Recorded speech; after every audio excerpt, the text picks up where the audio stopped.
Meanwhile, every time you think this trade is over, the homebuilders keep rallying. Lennar, Horton, NVR, Pulte, Toll all hit fresh record highs yesterday, boosted by the Fed's dovish projections, although they're down today, granted. Lennar, the biggest laggard after issuing a weak first quarter outlook on profit margins. But my next guest says the homebuilders have more room to run. And the NAHB itself, by the way, is saying the half-point drop in mortgage rates this month could bring more than 2 million buyers into the market. Joining me now is Rafe Jadrosich, BofA Securities senior homebuilder analyst. Rafe, thank you for coming in. It's good to see you. Welcome. Great. Thanks, Kelly. So where do we begin? Is this the tippy top of the trend now that the Fed pivot is fully priced in? Or, does history suggest the builders still have room to run? Yeah. So we think that the value, they still have room to run from these levels. Like, homebuilders have done really well this year, but a lot of that is a reflection of where we started the year.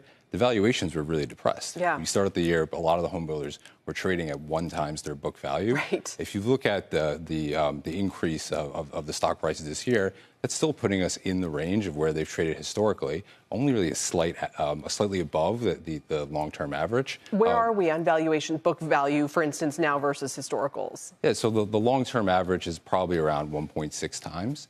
We're only at 1.7, 1.8 times, even after that rally. And that's with a backdrop of stronger than normal fundamentals. So we think ROEs next year, return on equity, will actually be well above cost of capital, which tells you that the re-rating could continue as we go into next year. Although when you say to me that they're already trading above their historical average book value, I go, well, then they're fully valued. But maybe to your point, in these kinds of environments where they can generate that kind of earnings power, then they should justify to trade at what, 2 times? We think it closer to 2 times. And I think there's a few factors here. The first is the fundamental backdrop for the housing market is getting better. It's partially supported by an outlook for lower mortgage rates next year.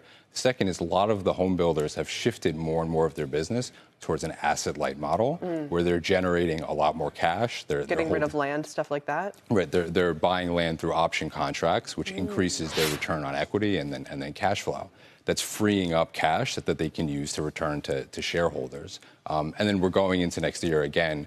Homebuilders have record low debt to capital ratios, so extremely strong balance sheets. Again, leaving a lot more cash that they can be returned to cash. It's interesting because one of the headwinds that I like to think about is, well, could lower interest rates, while they're helping right now, actually help reverse the market away from the builders more towards the existing home sales market where there's been no inventory at all, and therefore kind of take some of the steam out of the trade? Right. It's a great question when we think a lot about, to your point, existing home inventory is historically tight, and that's partially why we've seen new home demand hold up a lot better than existing home sales, even as interest rates have stayed high.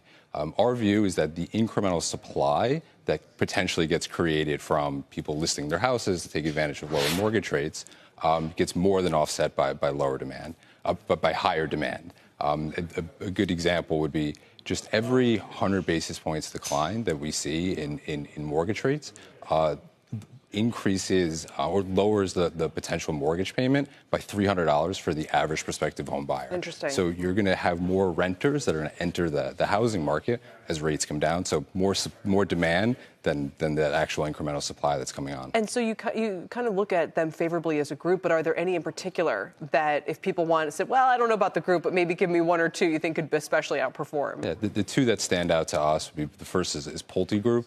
One, they're shifting a lot more to an option model, more asset light. And then the second is all of their excess cash flow, they're buying back shares with. So we think they have a big re-rating opportunity as they shift more to this asset light model. And then the second is Toll Brothers. They trade a really cheap valuation relative to the group, despite a return on equity outlook that's better than average. Is there any way in which this option light model, or as you put it earlier, using options to purchase land or have that possibility, is there any way this could backfire? Like, what would have to go wrong in which they all look back and go, well, that was the wrong thing to do? So there is a trade-off from using more options. The margins are a little bit lower. You have to compensate the land developer for holding on to the options longer. So there is a price trade-off, but the net improvement in return on inventory, because you own the land for a lot shorter period of time, generally offsets the higher cost of that lot.